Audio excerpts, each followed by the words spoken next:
A lot of topics to cover here in the next few minutes. We have reporter Mike Sharp, who is at the State House for us, just outside. Mike, I know you heard this speech. What's your big takeaway? Of course, I've been talking about how education took up most of the speech, which is true.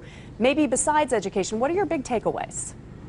Well, you mentioned the Medicaid expansion. That's an issue that everybody expected. Last year, I told everybody that they should expect Medicaid expansion to be back in this legislative session. It doesn't sound like the governor is going to be pushing that through all that hard. I've spoken to a couple Democrats. Democrats were the ones that were originally pushing for it, and it depends on the person you're talking to. But it sounds like a bill still might be presented to try to expand Medicaid.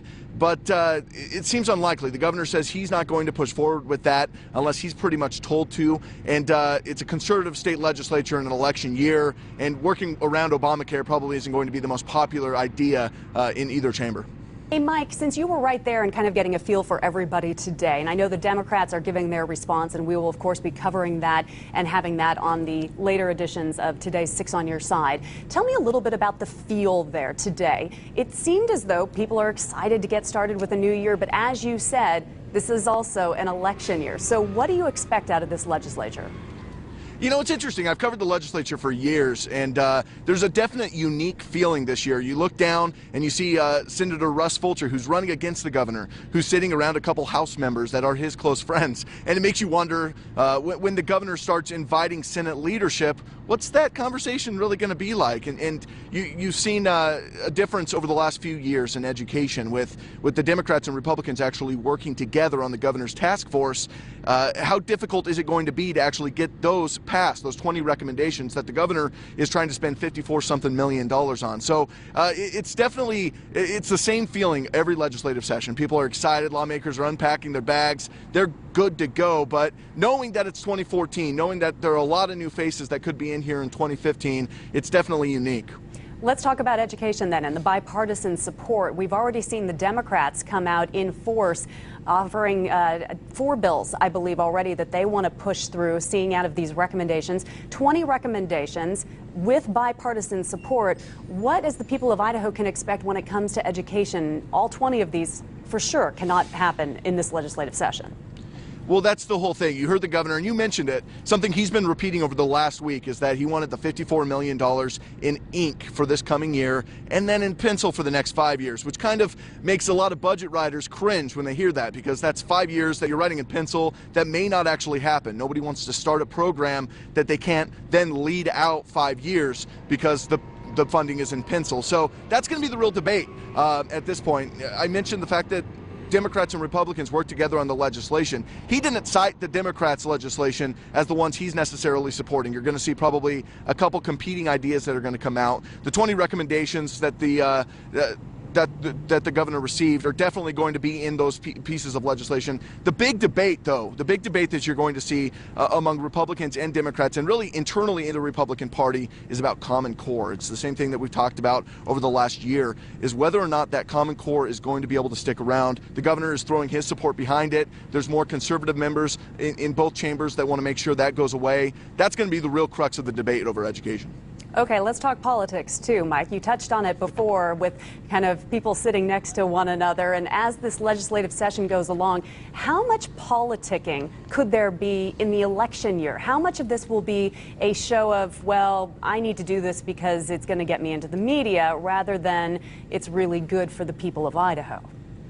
Well, that's kind of the thing that depends on the person you talk to. If you speak to members of leadership, they say don't expect any politicking, that the people who are inside the House are there to do the people's work. However, what you're probably going to see is maybe some of the issues over the last couple of years pop up again in some form. Whether it's a piece of legislation or not, that's to be determined. But you're probably going to see another debate over Obamacare. You're probably going to see another debate over whether we should have a state health insurance exchange. That's a debate that actually happened mostly among Republicans, if you remember, over the last couple years. So the more conservative members in the House and the more conservative members in the Senate are going to want to go home to their districts with maybe a little badge of honor that they continue to fight the good fight when it comes to that battle. And really, you're going to see Senator Russ Fulcher. He's got to make a splash. He's running for governor. That's a big office, and he's got to get his name recognition outside just the Treasure Valley. We've talked about him a lot, but he's from Meridian, so it's easy for him to get on the news here. How's he going to do it in Idaho Falls?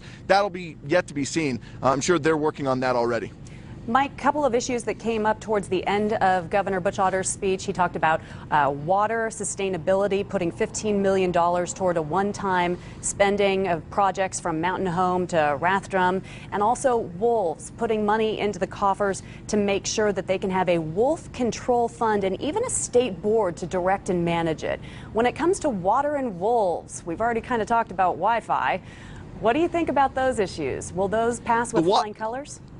Yeah, the water issue is going to be very interesting. We told our viewers early last year about the fact that this last water year wasn't the important one. It's the one we're currently in, the snowfall that we're expecting, the snowpack that we're expecting in the mountains. So lawmakers are going to be watching that extra close, and sometime probably later this month, you're going to see a recommendation come down from the Department of Water Resources saying, hey, we're either too short or we're probably going to be okay. If they're short, that's going to be an interesting thing, whether the state comes up with legislation to go out and spend that money that he has as a line item to possibly go buy extra water rights or figure something out. I mean, agriculture in the state of Idaho is still the #1 business. And so in order to make that work, I think you're going to see ranchers, you're going to see, it doesn't matter what the job is of these lawmakers, they've got to be able to go home to the people who work in agriculture. And I think you're going to see water resources as one of the big issues that both sides tend to agree on. And right now, Idaho has 680 wolves. That's according to the Associated Press. Again, Governor Butch Otter calling for $2 million for not only a fund to help control the wolves, but what do you take of actually making a brand new state board to direct and manage wolves, Mike?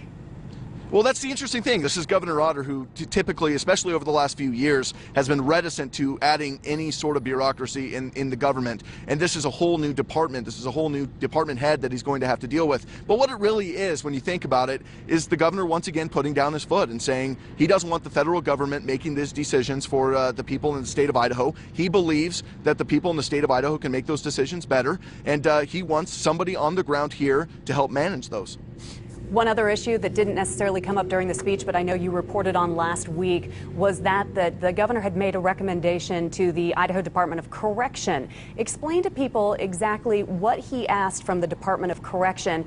And we didn't necessarily hear about it in his speech, but he did talk about wanting to make sure that healthcare crisis coverage, mental health issues were kind of a public-private partnership. Explain that. Well, yeah, let's take that in two pieces. I think the reason why you probably didn't hear about the Department of Correction was probably because it's not necessarily a fully legislative issue. It's not something legislators are going to have to give the governor power to do. What he did last week was sent a letter to the Department of Correction that pretty much just said, at this point, we need to stop considering bids to run our private prisons, and the state needs to take the control for that. It's something the governor was paying to do. He told us he wasn't happy that he had to do it, but after the Correction Corporation of America had two major pieces of litigation filed against them, money was pouring out of the state for that. It was decided that maybe the state might be able to do that a little bit better. In order to do that, though, he wants the Department of Correction to create a whole plan. He wants them to figure out ways that they can still outsource different occupations inside the prison in order to keep that money coming in. Now, the other thing that you mentioned was his idea to have 3 24/7 operated health facilities in the state. That's a huge deal. It's a story that I told you about early last year.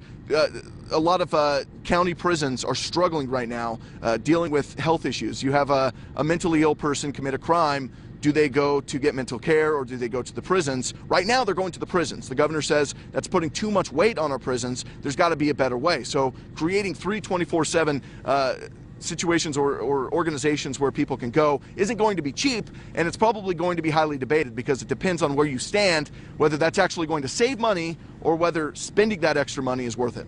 Very interesting. Okay, Mike, before I let you go, because I know you've got a lot of work to do ahead of you before our newscast this evening, but what didn't we hear in this speech? Was there anything that you expected to come out that didn't come out, or are there any rumblings of somebody saying, I can't believe he didn't mention that?